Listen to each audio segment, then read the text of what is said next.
பழத்தோட்ட ஊழியங்கள், கர்த்தரருளின ஊழியங்கள், திராட்சை பழத்தோட்ட ஊழியங்கள், கர்த்தரருளின ஊழியங்கள். அவரில் நிலைத்திருந்து கனி கொடுப்போம், கர்த்தர் வாய்க்க செய்வார்.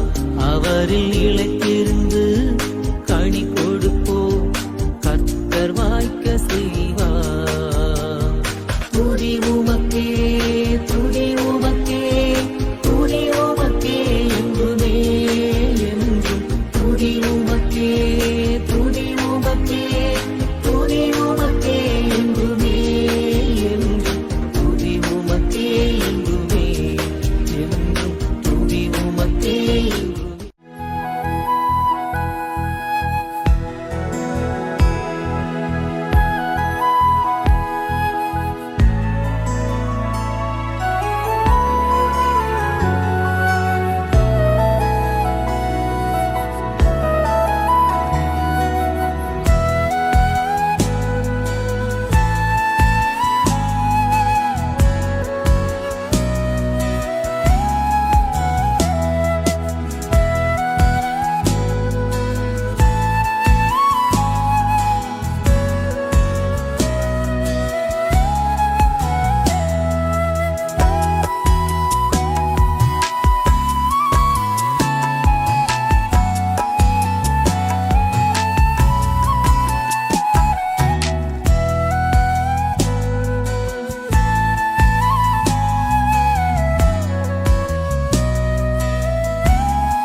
பிரியத்துக்குரியவர்களே, ஏசாயா 40:29 சோர்ந்து போகிறவனுக்கு அவர் பலன் கொடுத்து சத்துவமில்லாதவனுக்கு சத்துவத்தை பெருக பண்ணுகிறார்.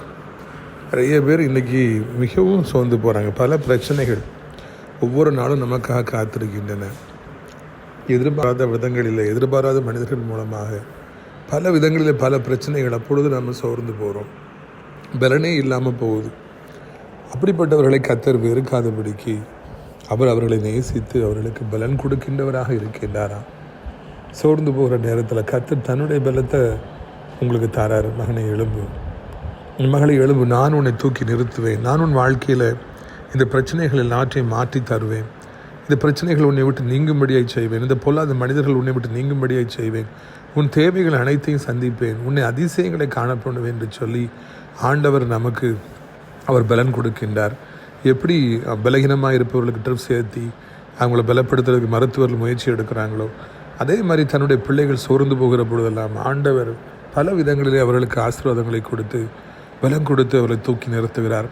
தேவனுடைய பிள்ளைகள் ஒருபொழுதும் வெட்கப்பட்டு போகிறதில்லை. தேவனுடைய பிள்ளைகள் ஒருபொழுதும் அவர்கள் வாழ்க்கையில் தோற்று போக விட மாட்டார். இன்றைக்கு ஆண்டவர் உங்களுக்கு ஒரு அற்புதம் செய்வார். கர்த்தர் உங்களை ஆசீர்வதிப்பாராக. ஆமென்.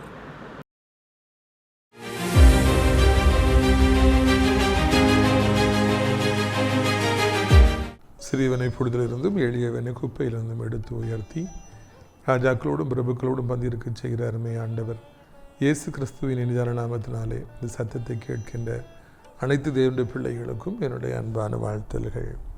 நீங்கள் கோடாக்கோடிய பெருகுவீர்களாக, உங்களுடைய பிள்ளைகள் கோடாக்கோடிய பெருகுவார்களாக என்று வாழ்த்துகிறேன். பிரித்துக்குரியவர்களே, இந்த நாட்களிலே நாம் ஒவ்வொரு சனிக்கிழமையும் ஒவ்வொரு ஊரில் கூட்டத்தில் நடத்துகிறோம். முதல் வாரமாக இருக்கிறபடினாலே நாகர்கோவிலே அந்த விஜயதா மண்டபத்துக்கு மேற்கு பகுதியில் இருக்கிற ஒய்எம்சி ஹாலில் வைத்து காலை 10 மணி முதல் 1 மணி வரைக்கும் நான் கூட்டம் நடத்துகிறோம். விடுதலை நாள் கூட்டத்தின் இறுதியிலே உங்கள் யாவருக்கும் நான் தனித்தனியாக ஜெபிப்பேன். ஏராளமான ஜனங்கள் மாதந்தோறும் வந்து அங்கே விடுதலை பெறுகிறார்கள். அது மாத்திரமல்ல, அந்த கூட்டத்தில் பங்கு பெறுபவர்களுக்கு சிறப்பான விருந்தையும் நாம் அளித்து வருகிறோம். அனைத்து தேவனுடைய பிள்ளைகளும் திரளாக திரண்டு வரும்படியாக கேட்டுக்கொள்கிறோம். ஊழியத்தின் சார்பாய் ஆசிரியர் தேவனுடைய மாளிகைக்கு உள்ளாய் நடத்தப்பட்டு வருகிற அடைக்கலார் குருவி எனப்பட்ட அந்த ஆவிக்குரிய முதியோர் இல்லத்திற்காக ஆண்டவரை சோத்தரிக்கிறேன். முதியவர்களுக்கு ஒரு பாரடைஸாக அது இருக்கிறது. தினந்தோறும் நல்ல நல்ல ஊழியக்காரர்களும் குருவானவர்களும் வந்து அங்கே இருக்கிறவங்கள ஜெபத்தில் நடத்துகிறாங்க. அங்கே இருக்கிறவங்க ஆறுதல் பெறுறாங்க. யார் விரும்பினாலும் வரலாம். 3 வேளையும் விதவிதமான உணவுகளை கொடுத்து நாம் அவர்களை பராமரித்து வருகிறோம். இது மாத துவக்கம் இப்போ வர்றதான் சரியாக இருக்கும். நிறைய இடங்கள் இருக்கிறது. சகோதரி ஷர்மிளா ராணி ஈரோட்டை சார்ந்தவர்கள் அக்கா அவர்கள் நம்முடைய ஊழியத்தை அதிகமாக நேசிக்கிறாங்க. அவருடைய தாயார் கஸ்தூரி மிகவும் அவரத்தில் நெருக்கமாக இருந்தார்கள். மிக பக்கபலமாக இருந்தார்கள். திடீரென்று தூண் சரிந்து விட்டது. தாயை இழந்து அவர்கள் தவிக்கிறார்கள். 1 வருஷம் அந்த ஆனிவர்சரி வருகிறது. அதனாலே தேவனுடைய மாளிகையில் இருக்கிற முதியவர்களுக்கு அவர்கள் விருந்தளிக்கிறார்கள். அக்காவுக்கு நன்றி. தாயாருடைய ஆன்மாவை கர்த்தர் ஆசீர்வதித்து பரலோகத்தில் இளைப்பாற்றி வருகிறார். அக்காலையும் அவருடைய 2 பிள்ளைகளையும் கர்த்தர் ஆசீர்வதிப்பாராக. பிரியத்துக்குரியவர்களே, நமது ஊழியத்தை சார்ந்த ஒரு சில பிள்ளைகள் திருமணத்துக்காக காத்திருக்கிறாங்க. ஏற்கனவே திருமணமாகி மிக குறைந்த காலத்திலே துரதிர்ஷ்டவசமாய் உடைந்து சட்டப்பூர்வமாய் பிரிந்திருக்கிற சில பிள்ளைகள் உண்டு. அவர்களை குறித்து நான் அறிவிக்கிறேன். முதலாவதாக கன்னியாகுமரி மாவட்டத்தை சார்ந்த அன்பு மகள். அவர்களுக்கு இப்பொழுது 27 வயதான ஆகிறது. BA ஆர்கிடெக்ட் படித்து நல்ல வேலையில் இருக்காங்க. அதே போல் படித்து வேலை பார்க்குற எனக்கு ஜெபிக்கிற ஒரு மணமகன் தேவை. இரண்டாவதாக அதே கன்னியாகுமரி மாவட்டத்தில் தம்பி இருக்கிறாங்க. 37 வயதாகிறது. நல்ல குடும்பம், ஜெபிக்கிற குடும்பம். மேனேஜர் போஸ்ட்டில் இருக்கிறாங்க. அந்த குடும்பத்துக்கு ஏற்ற ஜெபிக்கிற ஒரு மணமகன் தேவை. மூன்றாவதாக திருச்சி சிட்டியில் இருக்கிறாங்க. பெரிய எண்ணெய் கடை வச்சுருக்காங்க. அவருடைய மூத்த மகன் 30 வயதாகிறது. நல்லா படிச்சிருக்காங்க. நல்ல குடும்பத்துக்கு ஏற்ற ஒரு மணமகள் தேவை. நான்காவதாக பொள்ளாச்சியில் இருக்கிறாங்க. அவர்களுக்கு மகளுக்கு இப்பொழுது 27 வயது, இளம் விதவை, அழகான பிள்ளை, MA BEd, ஒரு குட்டி குழந்தை உண்டு. குழந்தையோடு ஏற்றுக்கொள்ள பக்குவம் படைத்து ஜெபிக்கிற மணமகன் தேவை. பிரியத்துக்குரியவர்களே, இந்த நாளிலே நம்முடைய பிரயோஜனத்திற்காக மத்தேயு 25வது அதிகாரம் 14ஆம் வசனத்திலிருந்து வாசிக்கிறேன். பாருங்கள்.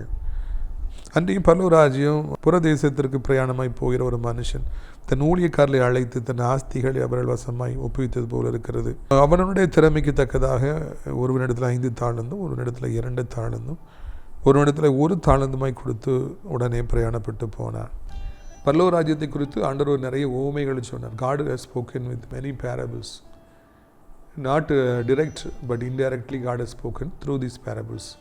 நேரடியாய் தன்னுடைய பரலோகராஜ்யத்தை குறித்த ரகசியங்களை கர்த்தர் சொல்லாதபடி இதுபோல் நிறைய உவமைகளை, கதைகளை அவர் சொல்லி நமக்கு பரலோகராஜ்யத்தை குறித்து நமக்கு புரியும்படியாக ஒரு ஆசிரியர் எப்படி கதைகளை சொல்லி மாணவர்களுக்கு புரிய வைக்க முயற்சி எடுப்பாரோ அதே போல் ஆண்டவர் முயற்சி எடுப்பதை காண்கிறோம்.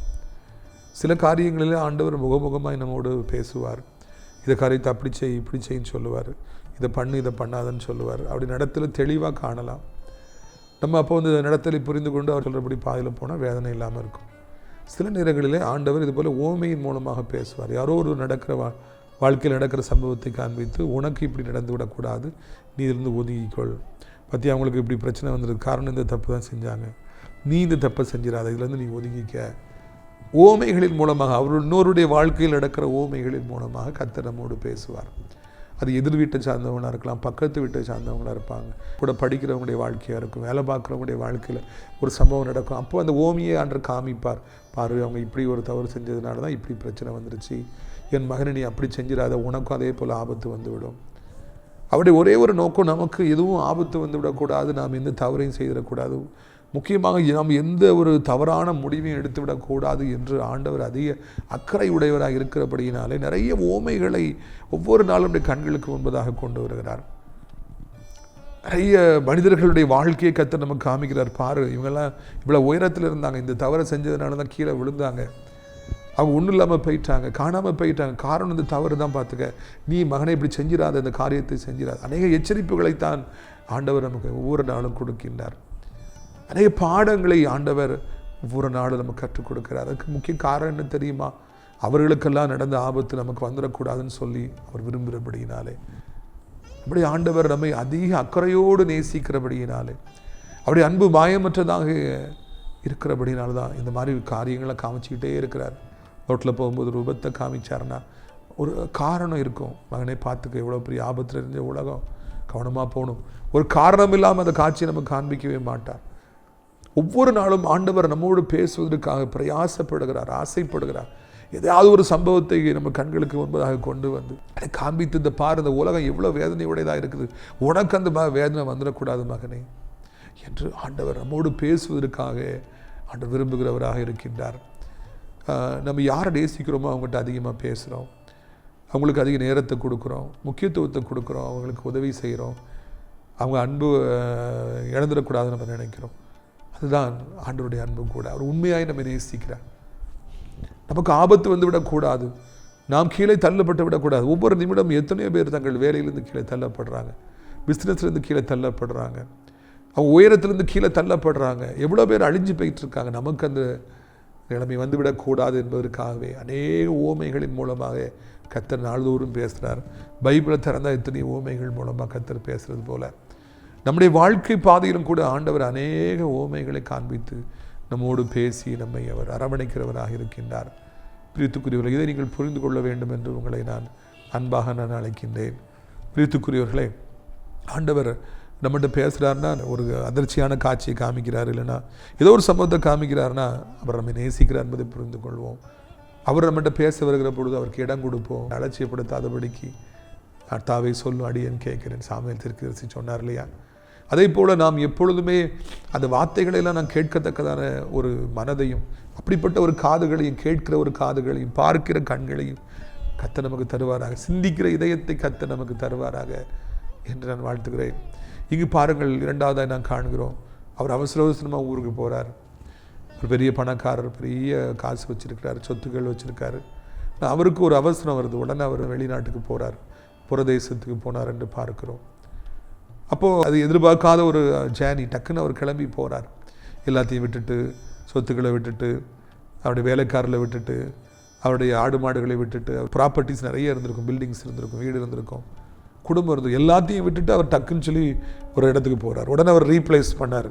அப்படி டக்குன்னு அவர் கிளம்பி போகிறார். எல்லாத்தையும் விட்டுட்டு தான் அவர் போக வேண்டிய சூழ்நிலை வருது. சில நேரங்களில் நம்ம பார்த்து பார்த்து வளர்த்தது தோட்டங்கள், செடிகள், உயிரினங்கள், இல்லைன்னா பார்த்து வளர்ந்த பிஸ்னஸ், அதெல்லாம் விட்டுட்டு நம்ம அவசரமாக வேறு ஒரு காரியத்திற்காக நாம் கிளம்பி போக வேண்டியிருக்கலாம். நம்ம வாழ்க்கையில் ஒரு குறிப்பிட்ட காரியத்தில் மிகவும் முயற்சி எடுத்துகிட்டு இருப்போம். ஆண்டவர் அப்படி விட்டுட்டு நீ இன்னொரு இடத்துக்கு வா, இன்னொரு பணியை செய்ய அப்படின்னு சொல்லிட்டு டக்குன்னு அப்படி வேறு இடத்துக்கு கொண்டு போவார். எல்லையத்திற்கு ரிட்டையர்ட் ஆகணுங்கிற அவசியமே இல்லை. ஆனால் திடீர்னு ஒரு நாள் ஆண்டவர் சந்தித்து நீ வா அப்படின்னு சொன்ன உடனே அவர் அப்படி அந்த அக்கினி ரதத்தின் மேலே, குதிரையின் மேலே ஏறி கம்பீரமாக போனார். எல்லாத்தையும் விட்டுட்டு அப்படி போனார். நம்முடைய வாழ்க்கையில் கூட சில நேரங்களில் நம்ம எவ்வளவோ எஃபர்ட் போட்டு எவ்வளவோ செஞ்சிட்டு இருக்கிறது அப்படி தூக்கி இன்னொரு இடத்துக்கு நம்மளை கொண்டு போய் வைப்பார். இன்னொரு பொறுப்பை கொடுப்பார், இன்னொரு விதமான வேலையை கொடுப்பார், இன்னொரு விதமான ஊழியத்தை கொடுப்பார், இன்னொரு விதமான பிஸ்னஸை கொடுப்பார். அப்படி நம்மளை தூக்கி டிரான்ஸ்ஃபர் பண்ணி வைப்பார். அதனால் ஆண்டவருடைய கரம் எப்படி நம்மளை நடத்தும், நம்ம எங்கே போவோம். வாலிபனே, உனக்கு எங்கே கல்லூரி ஆண்டவர் ஆயத்தப்படுத்தியிருக்கிறார்? திருநெல்வேலியில் இருக்கலாம், தூத்துக்குடியில் இருக்கலாம், நாகர்கோவிலில் இருக்கலாம், சென்னையில் இருக்கலாம், திருச்சியில் இருக்கலாம், பெங்களூரில் இருக்கலாம், அமெரிக்காவில் இருக்கலாம், சிங்கப்பூரில் இருக்கலாம். அப்படி தூக்கி கொண்டு ஆண்டவர் வேறொரு இடத்துல கொண்டு போய் வைக்கின்றார். நமக்கு அது தெரியாது, நமக்கு புரியாது. ஏன் ஆண்டவர் என்னை இப்படி எல்லாத்தையும் விட்டுட்டு கொண்டு வைத்தார்? ஆண்டவர் பாருங்கள், யோசிப்பு டக்குன்னு அப்பாட்டிருந்து பிரித்து எகிப்தில் கொண்டு போய் ஃபிட் பண்ணார், எல்லாத்தையும் விட்டுட்டு வர வச்சார். அப்படி தான் இருக்கும் நம்முடைய வாழ்க்கையில். ஆண்டவர் நமக்கு டிரான்ஸ்ஃபர் கொடுக்கறது அது மிகவும் நினைத்து பார்க்க முடியாததாக இருக்கும். ஆண்டவர் இங்கே எனக்கு இவ்வளோ இருக்க, இவ்வளோ காரியங்கள் இருக்க, இவ்வளோ பொறுப்புகளுக்கு கடமையில் இருக்க நம்ம சொல்லுவோம். சரி அதெல்லாம் இருக்கட்டும்ப்பா, அதெல்லாம் பார்த்துக்கலாம், இப்போதைக்கு நீ வா, இப்போதைக்கு நீ இந்த காரியங்களில் நீ கவனம் செலுத்து, இந்த காரியங்களை உன் முழு பலத்தை போடு, இப்பொழுது இதில் நீ வா என்று ஆண்டவர் நம்ம கற்றுக் கொடுப்பவராக இருப்பார். பிரியத்துக்குரியவர்களே, இதுதான் ஆண்டவர், இதுதான் அவருடைய நடத்துதல். நீங்கள் நினையாத நாளிகையில் உங்களுடைய வாழ்க்கையில் இப்பொழுது இருக்கிற அந்த சோன்லேருந்து தூக்கி இன்னொரு சோனுக்கு கர்த்தர் கொண்டு போய் வைப்பார். தேவனுடைய பிள்ளைகளுடைய வாழ்க்கையில் நிச்சயமாக அது நடைபெறும். அது உங்களுடைய நன்மைக்காகவே அன்றி உங்களுக்கு அழிந்து போக வேண்டும் என்பதற்காக அல்லவே அல்ல. இவ்வளவு கஷ்டப்பட்டு எல்லாத்தையும் உருவாக்கி வச்சுருந்தேன், ஆண்டவர் என்னை வேறு இடத்துக்கு கொண்டு போயிட்டாரே அப்படி நீங்கள் நினைக்கலாம். ஆனால் அது உங்கள் தீங்கிற்காக அல்ல, நன்மைக்காகவே. அன்றியுமோட தீர்மானத்தின்படி அழைக்கப்பட்டு அவர்கள் அன்பு கூறுவர்களுக்கு சகலமும் நன்மைக்கு ஏதுவாகவே நடக்கிறது என்று வார்த்தை சொல்கிறது. ஒருபொழுதும் உங்கள் தீங்கிற்காக ஆண்டவர் எந்த காரியத்தையும் செய்கிறவர் அல்ல. அவர் உங்கள் வாழ்க்கையில் அனைத்து காரியங்களையும் நன்மையாகவே செய்கிறார். நன்மையோ தீமையோ, உயர்வோ தாழ்வோ, ஒரு வெற்றியோ தோல்வியோ, ஒரு பெரிய ஆர்ப்பரிப்போ இல்லைன்னா அழுகையோ, எல்லாம் உங்கள் நன்மைக்கு தான் நடக்குது. அவமானம் வந்தால் கூட அது உங்கள் நன்மைக்கு தான் நடக்குது. இவர் அப்படியே எல்லாத்தையும் போற வேண்டிய ஒரு காரியத்தை செய்கிறார். அங்கே என்ன செஞ்சார் பார்த்தீங்களா? ஒருத்தனுக்கு 5 தாளந்து, ஒருத்தர் 2 தாளந்து, ஒருத்தர் 1 தாளந்து கொடுத்து உடனே பிரயாணப்பட்டு போனார். அவசரமாக போகிறார்.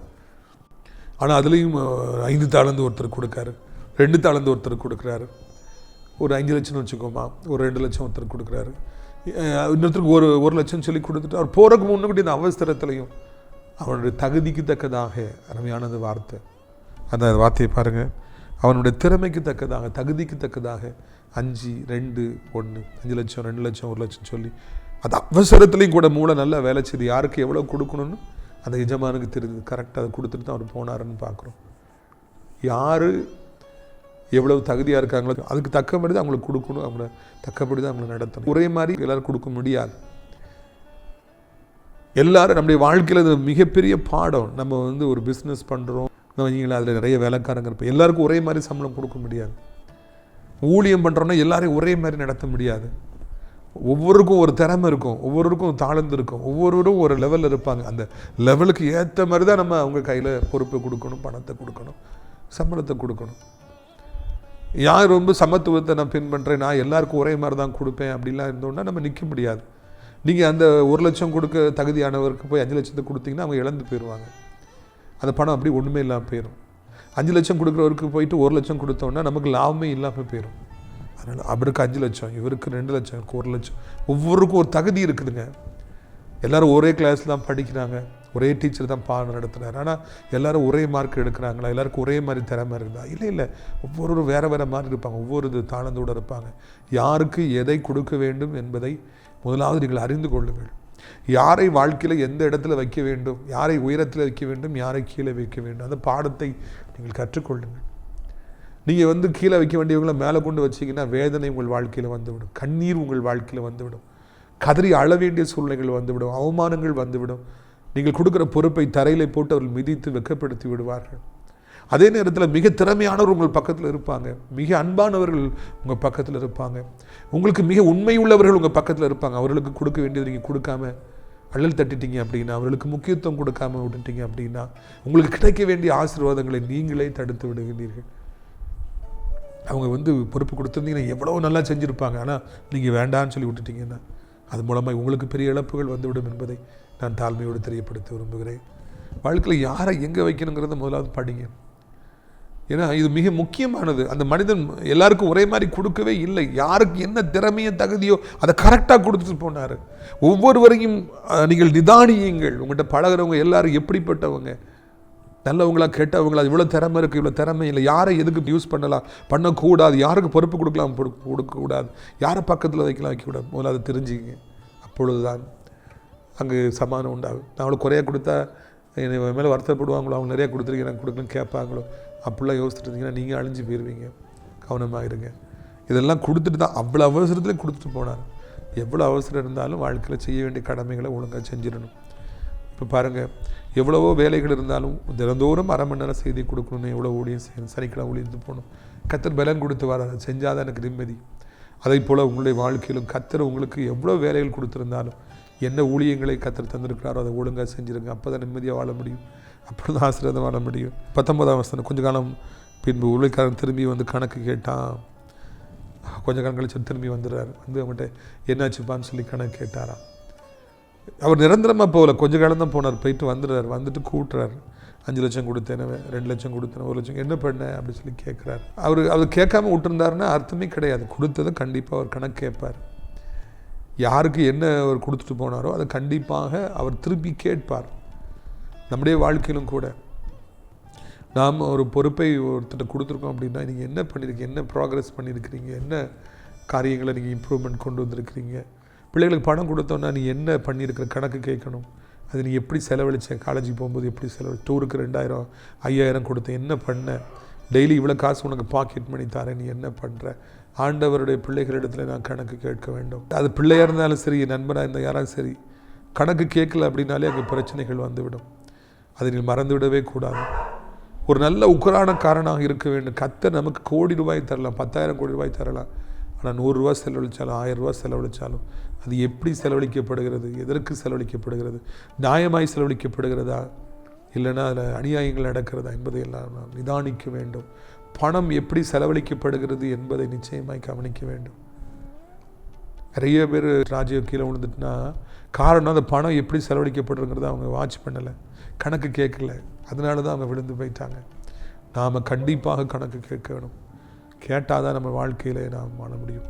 உடனே அவங்க எல்லாம் சொல்கிறாங்க, நீ 5 லட்சம் தந்துட்டு 10 லட்சமாக ஆக்கிட்டேன் ஒருத்தர் சொல்கிறார்.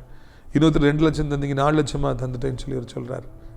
2 பேருமே உழைத்து அந்த அவருடைய நம்பிக்கைக்கு தகுந்தபடி அவர்கள் மீது கொடுத்த பொறுப்பை அவர்கள் சரியாய் நிறைவேற்றி அந்த காலத்தை ஆதாயப்படுத்தி இந்த கொஞ்ச காலத்துக்குள்ளாக உழைத்து அதை அப்படி பெருக்கி கொண்டார்கள். முதலாளியுடைய உள்ளத்தை அது குளிர பண்ணிட்டு என்று காண்கிறோம்.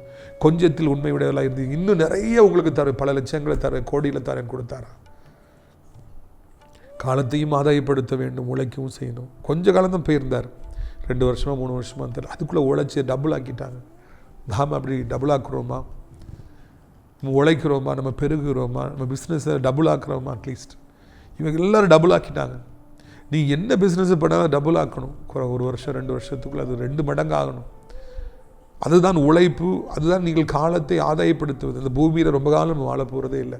அதுக்குள்ளாக எதையெல்லாம் வளர்க்க வேண்டுமோ, எப்படியெல்லாம் முன்னேற வேண்டுமோ, எதையெல்லாம் செய்ய வேண்டுமோ அதையெல்லாம் செய்துவிட வேண்டும். அதுக்கு பிறகு அந்த ஒருத்தன் சொன்ன, நான் புதைச்சி வச்சேன், நீ ரொம்ப கடினமானவன் தெரியும், அதனால் நான் ஒன்றுமே செய்யலைன்னு சொல்லிட்டு நம்ம படுத்துக்கிட்டோம் அப்படின்னா ஒரு நாளில் வருத்தப்படணும். எஜமானன் பிடிச்சி ஜெயிலில் போடு அப்படிங்கிறாரு, கோவப்படுறாரு. நிறைய பேர் இன்றைக்கி உழைக்காமல் அது காலத்தை ஆதாயப்படுத்தாமல் அப்படியே பல வருஷங்களை வீணடிக்கிறாங்க. ரொம்ப தவறு. நம்ம ஒரு குறைந்த காலத்திற்குள்ளாக கடினமாக உழைத்து பெருக்கிக் கொள்ள வேண்டும். நம்முடைய வருமானங்களை பெருக்கிக் கொள்ள வேண்டும், பிஸ்னஸை பெருக்கிக் கொள்ளணும், ஊழியங்களை பெருக்கிக் கொள்ள வேண்டும், வருகிற ஜனங்களின் தொகையை பெருக்கிக் கொள்ள வேண்டும். அப்பொழுது தான் நம்முடைய வாழ்க்கை ஆசீர்வாதமாக இருக்கும். நிறைய பேர் பெருகாமலே இருக்கிறாங்க, அப்படி இருக்கிறாங்க, படுத்தே கிடக்கிறாங்க. இந்த ஒரு தாளந்து வாங்கின ஒரு புதைச்சி வச்ச மாதிரி. எவ்வளவோ டேலண்ட் இருக்கும், அவங்க நினச்சா எவ்வளோ முன்னேறலாம், பிஸ்னஸில் என்னெல்லாமோ பண்ணலாம், ஆனால் ஒன்றும் வேண்டான்னு அப்படியே படுத்தே கிடப்பாங்க. இன்னொரு சார்ந்தே வாழாதீங்க, படுத்தே கிடக்காதீங்க, உழைங்க, உற்சாகமாக இருங்க, ஓடி ஓடி உழைங்க. அப்பொழுதுதான் உங்களுக்கு நல்லது என்பதை நான் அறியப்படுத்த விரும்புகிறேன். பிரியத்துக்குரியவர்களே, இந்த நாளில் கூட இந்த சம்பவத்திலிருந்து நிறைய பாடங்களை கற்றுக்கொண்டோம். இவைகள் உங்களுக்கு நிச்சயமாய் பிரயோஜனமாக இருக்கும். அதை அபியாசப்படுத்துங்கள், அப்பொழுது ஆசீர்வதிக்கப்படுவீர்கள். உங்களுடைய ஆசீர்வாதங்களுக்காக நான் ஜெபிக்க விரும்புகிறேன். நாம் ஜெபிக்கலாமா? எல்லாரும் நாம் ஜெபிக்கலாம். அப்பா பிதாவே, வானத்துக்கு பூமியும் ஆண்டவரே, நன்றி அப்பா, நன்றி. அருமையான ஒரு சத்தியத்தை தந்தீங்களே. எங்களை உழைக்கிறவர்களாய் மாற்றுங்க, பெருக பண்ணுகிறவர்களாய் மாற்றுங்க, ஞானத்தை தாருங்க, உற்சாகத்தை தாருங்க, உழைக்கிறங்கிற விருப்பத்தை தாருங்க, யாருக்கு எதை கொடுக்குறங்கிற எண்ணத்தை, சரியான ஞானத்தை தாருங்கப்பா. எஸ்ப்பா, எங்கள் எவ்வளோ அவசரத்தினுடைய ஊழியத்தை செய்ய எங்களுக்கு உதவி செய்யுங்க. எங்களை தூக்கி கொண்டு வேற ஒரு இடத்துல வைக்கிற பொழுது ஆண்டதை ஏற்றுக்கொள்ள கத்திர உதவி செய்யுங்க. தபா ரபா தூக்கமோ நோ தூபவுலி ரபோலா சந்த ரபோலா. ஒரு தாயார் தன்னுடைய பிள்ளைக்காக கண்ணீரோடு ஜெபிச்சிட்டு இருக்கு. மகன் சின்ன பையன், அவனுக்கு கண்ணீரோட ஜெபிச்சது செய்தி கேட்டுட்ருக்கீங்க. உங்கள் மகனுடைய வாழ்க்கையில் காணப்படுற வியாதி எத்தனை டாக்டர்கிட்ட போய் சரியாகலை, கத்தர் இப்பொழுது அதை சுகமாக்கி கொண்டிருக்கிறார். இயேசு இலவசமாக உங்கள் மகனை சுகப்படுத்தி கொண்டிருக்கிறார். டா ரபௌ கோ பாஷி திரு ரபௌரா ரபுநாதியா காராபௌலா காராபௌனா காராபௌனாதினியானா. நம்ப வைத்து உங்களை வேதனைப்படுத்தினால் ஏமாற்றினார்கள்.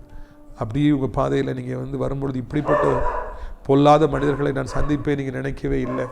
ஆண்டவரோ அதை அனுமதித்தார். ஏன்பா அனுமதிச்சு என்னுடைய பிள்ளை என்னை இவ்வளோ ஏமாற்றிட்டாங்களே, நம்முடைய மகள் அல்லவா, ஏன் நீ எப்படி ஏமாற்ற நீங்கள் அலோவ் பண்ணீங்கன்னு சொல்லி கேட்குறீங்க.